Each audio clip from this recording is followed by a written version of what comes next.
We talk a lot about the general election here in the UK coming up sometime in the spring or more likely the autumn.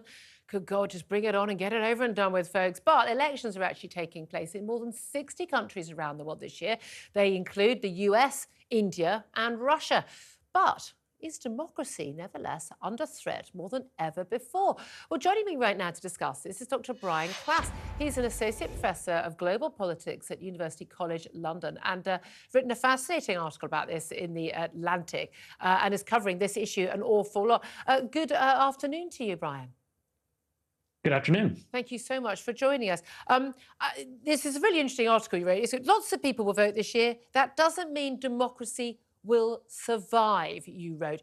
Now, people will associate there are elections happening everywhere, even in countries like Russia. So, you know, democracy is thriving. More and more countries becoming democracies than ever before as the autocratic regimes fall. Everything's on an upward turn, surely. Why do you think differently?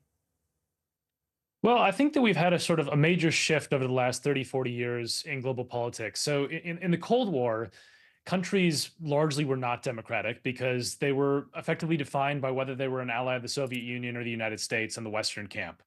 In the 1990s, when the US became the sole superpower, it put a lot of pressure on countries to hold elections. And they succeeded in making a lot of countries hold elections for the first time. But most of them were very poor quality elections. And a lot of dictators learned how to rig elections very, very quickly, so that elections in much of the world became contests where they vote, but the incumbent wins, right? The dictator or the despot stays in power. And this is sort of, you know, from a variety of different kinds of elections. On the one hand, there's elections like in North Korea or in Russia, which I call election-style events. These are not real elections. We And then use there's the also word just like elections, bad. but it's not meaningfully an election like we would understand it. Exactly, because there's no competition. There's no suspense about who's going to win. We know Putin is going to win in the Russian, what I call election-style event, right?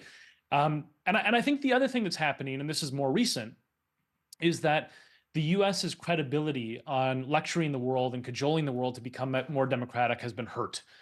And so you have sort of an environment now where you've got two major superpowers, the US and China.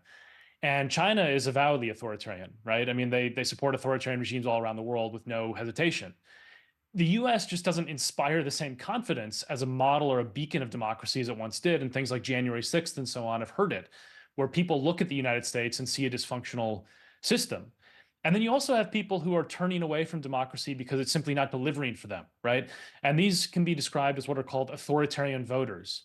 And they're people who just say, look, democracy sounds great, but if you don't solve my problems, then yeah, I'd happily have a strong man in charge who just gets things done. And that allure, unfortunately, is growing stronger even in the West, in countries that we think of as very, very robust democracies. Yeah, I mean, exactly. You sort of almost expect to see that in some countries like Brazil, like Turkey, are undergoing issues. And yet we see more and more youngsters in the United States, you know, supposedly the beacon for democracy in the world, and the UK, where young people, particularly under 24s, say, you know, they don't value democracy. They don't think it's sort of the linchpin. I have the same issue with things like freedom of speech. Again, an absolutely vital part of a democracy. People being able to campaign openly and speak openly, rival opinions and rival political parties having, you know, putting their bid to the electorate. But I find it extraordinary, the idea that I, you know, 16 or 20, wouldn't have thought that democracy was absolutely a good thing and absolutely vital for, you know, my future and my country's future. I find quite bizarre. Where have those ideas come from? Well, I agree with Winston Churchill when he said that democracy is the worst form of government, except for all the other kinds that have been tried. Yeah. And, you know, I think that for a lot of people, when they understand the value of democracy, it's in comparing it to something else, right? And 2 generations ago, you have people who, saw democracy versus fascism. Then we had democracy versus communism. For people who are, you know, born in the 1990s, democracy has been the only game in town in Western countries. So there hasn't been a sort of threat of the alternative until more recently, when you start to see things like authoritarian China and so on the rise. But I also think there's just, you know, broken systems. You look at, you know, whatever people's political views are, everyone I talk to thinks that the system is broken, right?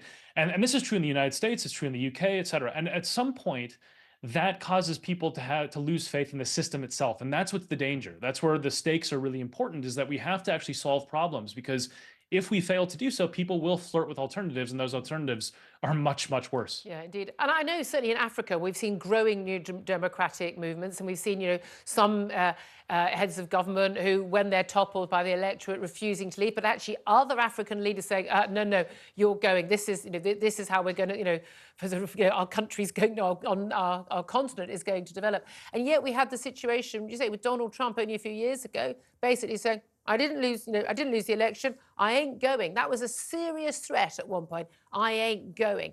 And there are a lot of fears about, when people say, oh, you're just slamming Trump, but, not accepting the outcome of a democratic vote, and it's gone through all the courts, it went through loads of challenges, not accepting the outcome of an election is absolutely vital. I mean, I felt, I don't know, we're probably on different sides on this debate, but on the Brexit debate, people can vote however they want in 2016. But the fact that 2019, the man who wants to be our Prime Minister, likely our Prime Minister this autumn, was someone who was trying to overturn that mandate for Brexit with a second referendum, I thought that was an affront to democracy. And people are very casual about it. I mean, Hillary Clinton probably started this all off way back when in 2016, when she didn't accept Donald Trump that had won fairly and squarely.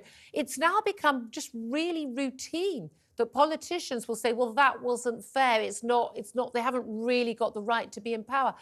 And this is really, really dangerous. Yeah, I agree with that. I mean, I do think there's a very significant difference between 2016 and 2020 in the United States. I mean, Hillary Clinton pointed to some aspects of things that were unfair about the way the campaign unfolded, but she called Donald Trump right after the election and congratulated him and accepted the result. Yeah. So, I mean, that's very, very different, obviously, from January 6th and the ongoing statements that Donald Trump makes, which are false about the election. But, I think this is something where we have to sort of understand that the system and the rules are so, so important. And this is where, I've done a lot of research in places that are dictatorships. And a lot of people in the West don't do this. They don't go to places that have authoritarian regimes in power. And whenever I come back, what I always say to people is, look, we have an immense privilege to live in democratic societies. And when you lose it, it doesn't come back. Because the problem is that once you lose democracy, the authoritarians control the playing field. Yeah. And so, you have to make the argument not just about policy, but about procedure, that you have to have a system in place by which we can agree to govern ourselves and compromise. And that is something that I think our politicians also need to remind us of very often. Yeah, indeed. And I have to say, certainly, I think American politicians have brought a lot of this on themselves. I mean, the amount of money that controls an awful lot of what happens in American politics. And I think we're getting too much of that here in the UK and Western Europe as well, but is a big issue. How do we deal with it, though? How do we persuade people? Because, as you say, the battles was, right, you can live in under communism and be poor, or you can live under democracy and be rich. Look how much better our world is under capitalism.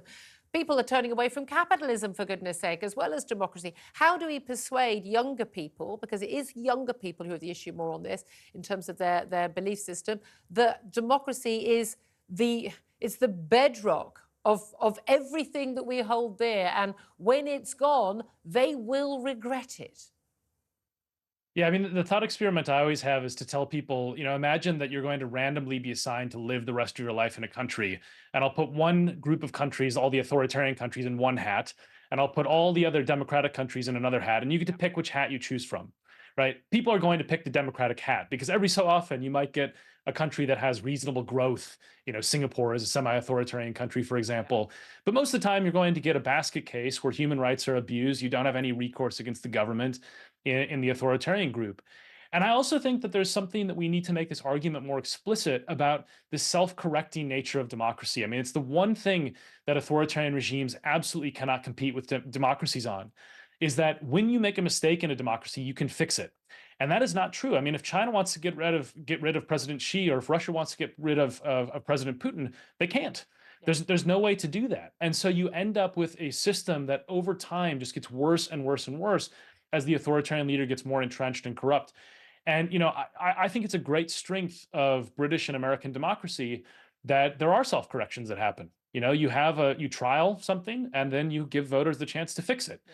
And that's the way the system is supposed to work. And I think we need to make that argument more explicit. Exactly. They get it a bit wrong, and then the other people get in and they get it a bit wrong, and you stay somewhere around the middle. And again, we might look at these sort of, strong men. It's always men, isn't it? And think, oh, well, they're doing a better job. But again, most of them, Even what happened, say, during COVID with Xi Jinping, they're putting out lies and propaganda. You don't ever get to the bottom of what is really happening. I think it's a fascinating analysis, and I think it's something we should be really wary of. Our free speech being eroded, our belief in democracy, that, as you say, it may not work very well, but it's better than everything else, the options. Can I also ask you just very briefly about your book, because you've got a bright yellow book cover behind you, Fluke. I know it's the name. You've got this coming out later this month. Fluke, Chance, Chaos, and Why Everything We Do Matters. It's a wonderful book title. I know you've mostly written about, tyrannies, and you've written a lot about, Donald Trump as well. What's this book about? This book is about how chance and randomness sways our lives and our societies a lot more than we think we do. So we write a lot of aspects of how we understand the world with models and so on. And actually, there's a lot of small tweaks that have determined history a lot more than we think of. So it's sort of along the lines of the Black Swan and some of those types of ideas about why we are constantly being bombarded by shocks and upheavals that really redefine our world. Excellent. Look, come back another time and talk more about that, because it sounds absolutely fascinating. I know you said when you looked into it, kind of changed your worldview. That's the thing about man. We tend to think that we're much more in control of everything than we actually are. It's fascinating. Thank you so much, Dr. Brian Klaas, Associate Professor of Global Politics and author of Fluke, Chance, Chaos, and Why Everything We Do Matters, out on the 23rd of this month. Thank you for that.